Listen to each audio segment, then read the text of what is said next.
Today is the day Tiana Jones takes the stage, hoping she gets to the next level on American Idol. And you know what? She already has so much to be proud of.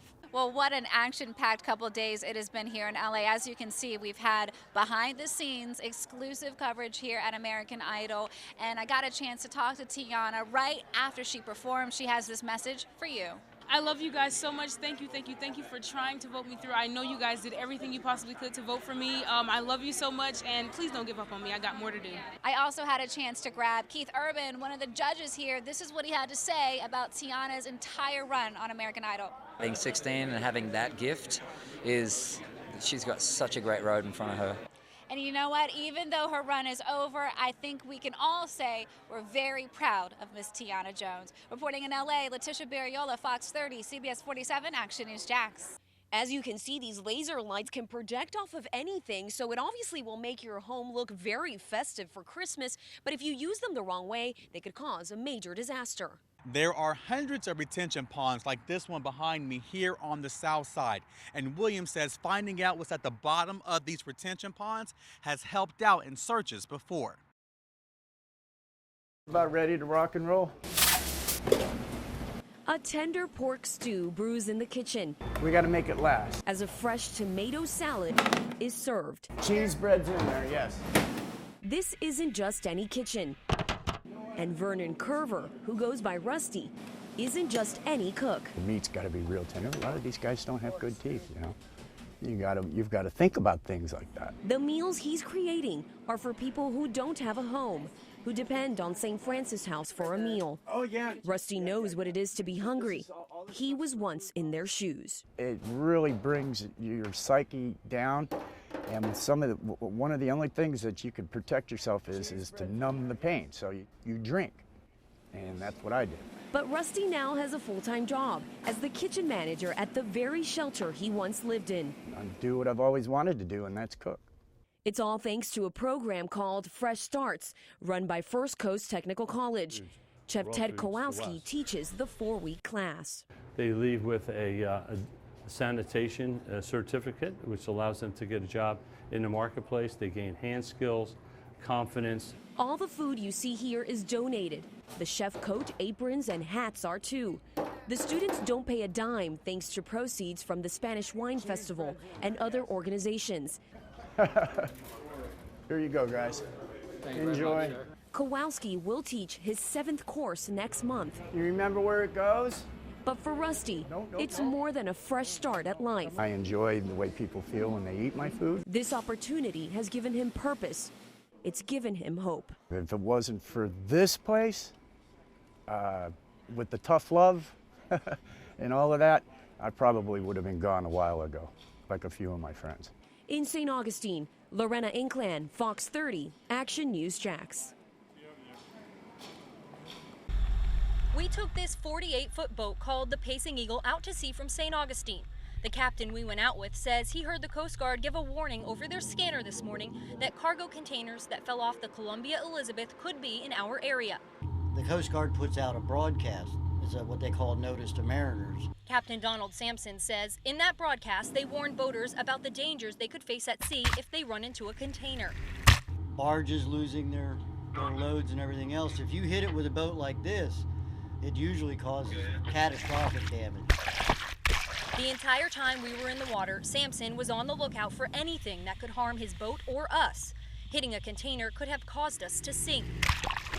We didn't find anything at sea today, but River's Edge Marina dockmaster says he's continuing to tell boaters who leave this marina, like Sampson, that they need to be on alert. If they do go offshore, they just need to keep their eyes open.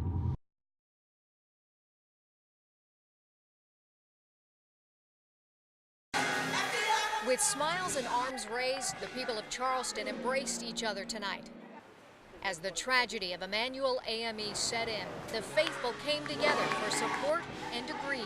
When I heard about it, it was just heartbreaking because I, as one, you try to love everybody. It doesn't matter how they look. Jacksonville Bishop Rudolph McKissick Jr. was already scheduled to speak at the Life Center Cathedral. A longtime friend of the Reverend Clementum Pinckney, McKissick told me the city had lost a powerful advocate for peace.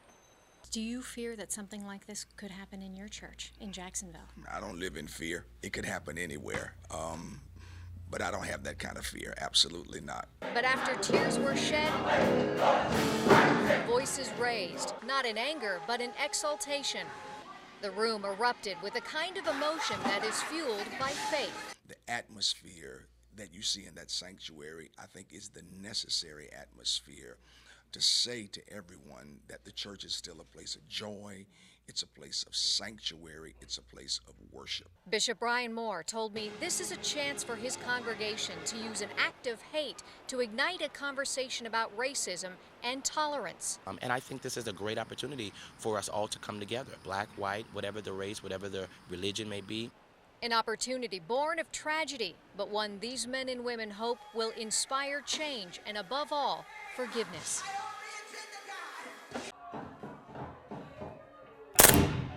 It's a split-second decision, whether or not to pull the trigger. This is a decision-making tool, and the decisions can be extremely complex. Thursday, I got exclusive access to the St. Johns County Sheriff's Office virtual training simulator. Fires just like a real-life firearm, finger on the trigger. You want to get a good sight picture and gently squeeze. Deputies are required to train in this simulator every year, facing a variety of scenarios that today I experienced firsthand. This is going to be an active shooter scenario. Mulligan says active shooter tactics have changed since the Columbine High School shooting. Instead of forming a perimeter, deputies now arrive and enter to clear the building. So what you know is flannel shirt, dark pants. That's it. That's it. Little information and an active, fluid scene. Heart is pumping, that is for sure. Now, multiply that by about 10, and that's what our deputy sheriffs are going through in a situation like you just encountered. Helping prepare deputies for what they might face when they have to decide whether or not to shoot. And you did everything right in that scenario.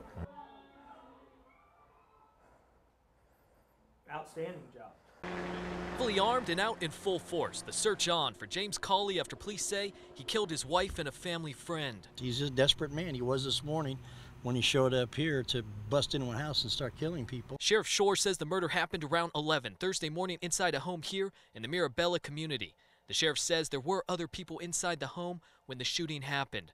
Joe Quinto and his wife lived just 2 houses away. My wife was scared. she was right there. She was very scared.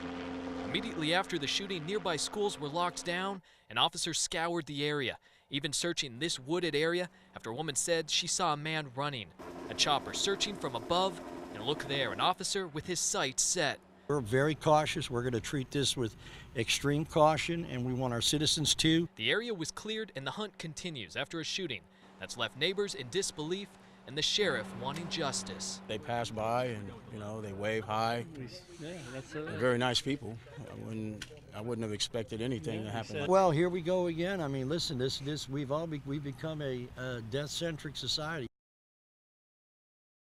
Come on, save our sons, yeah! More than 200 high school students were inside the gym listening to speakers promote hope and change for black teens.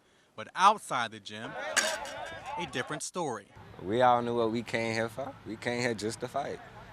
We didn't came here to listen to what he was talking about. That's the attitude Pastor John Guns with Save Our Sons says he's trying to change. Look at me. Look at me. Stop. Look at me. We got to stop this.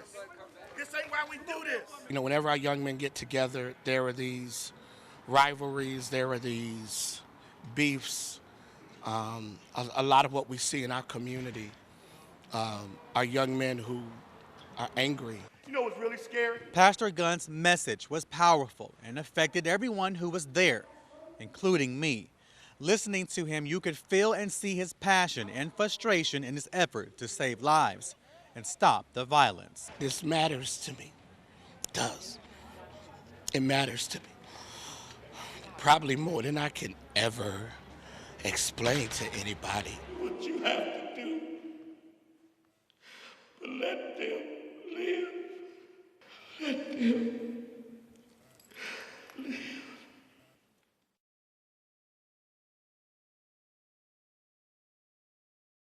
This injured and sickly bald eagle seen on the side of 295 South between Bay Meadows and Gate Parkway wasn't hard to miss. It caught the attention of 3 local drivers. As I pulled up, I could notice that the bird was limping, so got on the phone and called Beaks. My photographer saw it too. Heading to St. Augustine, we pulled over to see if it was okay, but once we got close, it started to spread its wings, making us all nervous it would get hit by oncoming traffic. Sad that he's gone that long, hurting, and no telling what his nutritional status is. I called JSO and they were there 5 minutes later, but the eagle took off flying over this wooded area. So we all went looking for it, concerned it wouldn't survive. Cindy Mosling with Beaks joined us on our search, telling me she's been trying to rescue this eagle for 3 weeks now. He has a broken leg, which is bad, so I'm not sure how long he can survive like that. But during our interview, Mosling's phone rang. Hello? One person didn't stop looking and found him. He sees a bald eagle in a tree next complex over. And that's where we met James Teeter, who spotted the eagle in the tree. This couple rushed back from the store to bring Mosling raw chicken to throw on the roof to lure the eagle over.